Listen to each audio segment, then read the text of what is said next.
মুসলমানদের অগ্রাভিযানের সময় অনেক মুসলিম বীরের পদধূলিতেও ধন্য হয়েছে সমরকন্দের মাটি। এজন্যই সমরকন্দের সংস্কৃতিতে ইরানি, ভারতীয়, মঙ্গোলীয় সহ প্রাচ্য ও খানিকটা পাশ্চাত্য সংস্কৃতির সংমিশ্রণ ঘটেছে।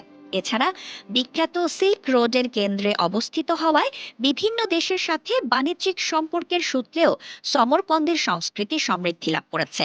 জাঁকজমকপূর্ণ এবং সুসজ্জিত এই নগরীর রয়েছে পর্যটক, কবি, ঐতিহাসিক সহ সব ধরনের মানুষকে আকর্ষণ করার বিস্ময়কর ক্ষমতা। ঐতিহাসিক ও কবিগণ সমরকন্দ সম্পর্কে বলেন, প্রাচ্যের রোম মুসলিম সাম্রাজ্যের মুক্তা। কিংবদন্তি তুল্য এই নগরী কত অসংখ্য ধ্বংস ও পুনর্জাগরণের সম্মুখীন হয়েছে তার ইয়ত্তা নেই।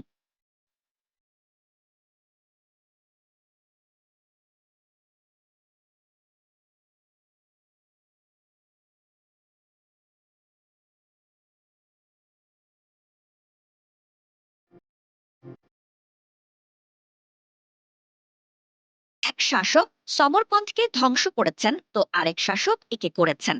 সমরকন্দ এভাবে বারবার তার হারানো গৌরব ফিরে পেয়েছে, প্রতিবার হয়ে উঠেছে আরো সুন্দর, আরো মনোরম।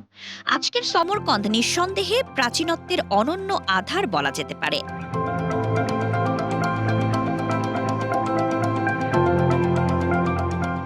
সমরকন্দ শহরটি অবস্থিত উত্তর পূর্ব উজবেকিস্তানে জারাফশান নদীর উপত্যকায়। সমরকন্দের সাথে সরাসরি যোগাযোগ রয়েছে উজবেকিস্তানের রাজধানী তাসখন্দ ও আরেক ঐতিহাসিক শহর বোখারার। সমরকন্দ থেকে তাজিকিস্তান সীমান্ত মাত্র ৩৫ কিলোমিটার দূরে। ইতিহাসের পাতায় সমরকন্দ সুবিধাজনক ভৌগোলিক অবস্থান, অনুকূল জলবায়ু, প্রাকৃতিক ঝর্ণা ও স্বাদু পানির প্রাচুর্য, নিকটবর্তী পর্বতে খাবারের জন্য শিকারের সহজলভ্যতা, প্রবাহিত জারাফশান নদী প্রভৃতি নানা কারণে সমরকন্দে সেই প্রাচীন যুগেই বসতি স্থাপিত হয়েছিল। সমরকন্দ ঠিক কখন স্থাপিত হয়েছিল তা সঠিকভাবে জানা যায় না, তবে প্রত্নতাত্ত্বিক গবেষণা থেকে ধারণা করা হয় এটি খ্রিস্টপূর্ব অষ্টম বা সপ্তম শতকে স্থাপিত হয়েছিল। প্রত্যক্ষদর্শী এবং যুদ্ধে অংশগ্রহণকারী সেনাদের বর্ণনা থেকে জানা যায় খ্রিস্টপূর্ব ৩২৯ অব্দে গ্রিক বীর আলেকজান্ডার দ্য গ্রেট সমরকন্দ জয় করেন। আলেকজান্ডারের আক্রমণের ফলে প্রাথমিকভাবে কিছু ক্ষয়ক্ষতির সম্মুখীন হলেও গ্রিকদের তত্ত্বাবধানে দ্রুতই সমৃদ্ধির শিখরে আরোহণ করে। এরপর সমরকন্দ পারস্যের সাসানি সম্রাটদের হস্তগত হয়। উমাইয়া খিলাফতের সময় আরব মুসলমানরা বীর কুতাইবা বিন মুসলিমের নেতৃত্বে সমরকন্দ অধিকার করেন। এই সময়ে সমরকন্দ পরিণত হয় বৈচিত্র্যময় ধর্মীয় সম্প্রদায়ের মিলনস্থলে। তবে অনেকেই আরবদের মাধ্যমে ইসলাম ধর্মকে সাদরে গ্রহণ করেন। এরপর ১২২০ সালে সমরকন্দ দেখেছে চেঙ্গিস খানের নির্মম নির্দয় ধ্বংসযজ্ঞ। তলোয়ার আর আগুন দিয়ে চেঙ্গিস খান ছিন্ন ভিন্ন করে ফেলে সাজানো গোছানো সমরকন্দ। ১৩৭০ সালে সমরকন্দ বিশ্ববিখ্যাত বীর তৈমুর লংয়ের রাজধানীর মর্যাদা লাভ করে। তিনি সমরকন্দকে পুনর্নির্মাণ করেন এবং শহরটির সৌন্দর্য বর্ধন করেন। তৈমুর শত্রুর প্রতি নিষ্ঠুর ছিলেন, কিন্তু শিল্পের প্রতি তার মমত্ববোধ ও আকর্ষণ প্রশংসার দাবি রাখে। শৈল্পিক স্থাপত্য দিয়ে তিনি তার রাজধানীকে সাজাতে কুণ্ঠিত হননি। তৈমুরের মৃত্যুর পর তার পুত্র ও পৌত্রগণ সমরকন্দ শাসন করেন। তৈমুরের নাতি উলুগ বেগ প্রায় ৪০ বছর সমরকন্দ শাসন করেন। তিনি সম্ভবত সমরকন্দের ইতিহাসে সবচেয়ে শান্তিপ্রিয় শাসক ছিলেন। ১৪ থেকে ১৫ শতকে বলা যায় সমরকন্দের ইতিহাসের স্বর্ণযুগ।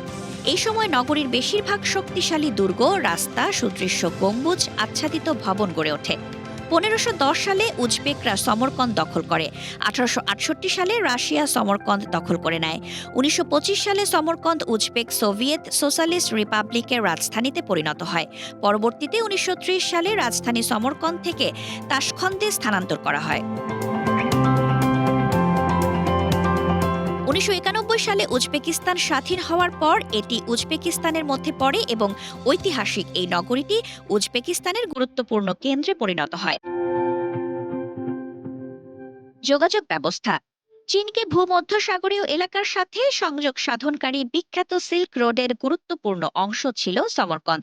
সেই সূত্রে এটি ছিল মধ্য এশিয়ার অন্যতম প্রধান বাণিজ্য কেন্দ্র। এই গুরুত্বপূর্ণ নগরীর সাথে আশেপাশের এলাকার যোগাযোগের জন্য ১৮৮৮ সালের মে মাসে আমুদরিয়া নদীর উপর একটি রেল সেতু নির্মিত হয় এবং সমরকন্দ ট্রান্স কাস্পিয়ান রেলওয়ের গুরুত্বপূর্ণ কেন্দ্রে পরিণত হয়। শহরটিতে প্রথম ট্রাম লাইন স্থাপিত হয় ২০১৭ সালে। আধুনিক যোগাযোগ ব্যবস্থার সব উপকরণই রয়েছে প্রাচীন এই শহরটিতে। মধ্য এশিয়ার অন্যান্য শহরের মতোই সমরকন্দেরও দুটি অংশ, নতুন শহর ও পুরাতন শহর। নতুন শহরে রয়েছে প্রশাসনিক ভবন, সাংস্কৃতিক ভবন এবং উচ্চ শিক্ষা প্রতিষ্ঠান। পুরনো অংশে রয়েছে ঐতিহাসিক স্থাপনা, পুরনো দোকান ও পুরনো বাড়ি। তিমুরি রাজবংশের শাসনামলে নির্মিত অসাধারণ স্থাপত্যগুলোর দেখা মেলে শহরের পুরনো অংশে।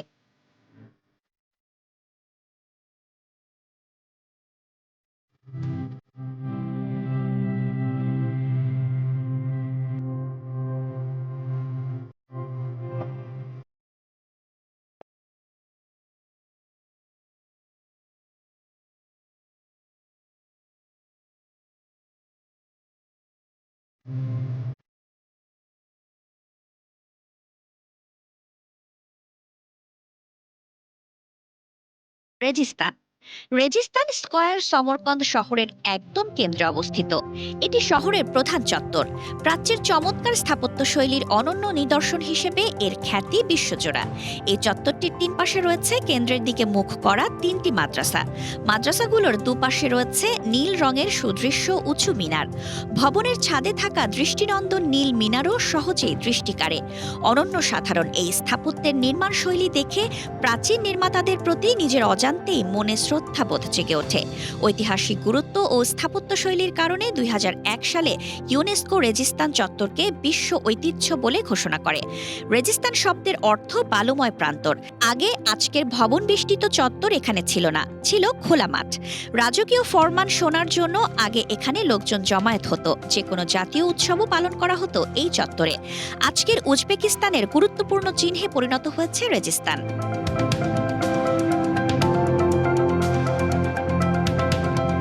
গুরে আমির গুরে আমির তৈমুর লং এবং তার উত্তরসূরিদের কবরের উপর নির্মিত স্মৃতিসৌধ। প্রথম দিকে এটি ছিল তৈমুরের নাতি মুহাম্মদ সুলতানের মাদ্রাসা। তার মৃত্যুর পর শোকাহত তৈমুর নাতির মৃতদেহকে মাদ্রাসার এক কোণে সমাহিত করেন এবং তার উপর স্মৃতিসৌধ নির্মাণ করেন। পরে তৈমুরের দুই পুত্র এবং নাতি উলুগ বেগকেও এখানে শায়িত করা হয়। স্মৃতিসৌধের উজ্জ্বল নীল গম্বুজ এবং নীল টাইলসের কারুকার্য সত্যি আকর্ষণীয়। বিবি খানম মসজিদ বিবি খানম মসজিদ উজবেকিস্তানের অন্যতম বৃহৎ এবং দৃষ্টিনন্দন স্থাপনাগুলোর একটি।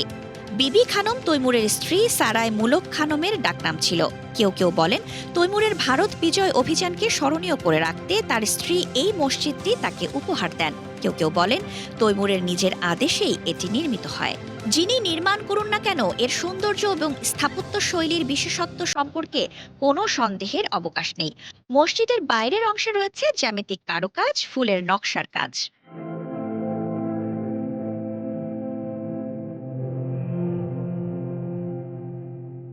আফরাসিয়াব জাদুঘর ঐতিহাসিক শহর আফরাসিয়াবের ধ্বংসাবশেষের পাশে অবস্থিত আফরাসিয়াব জাদুঘর ভবন।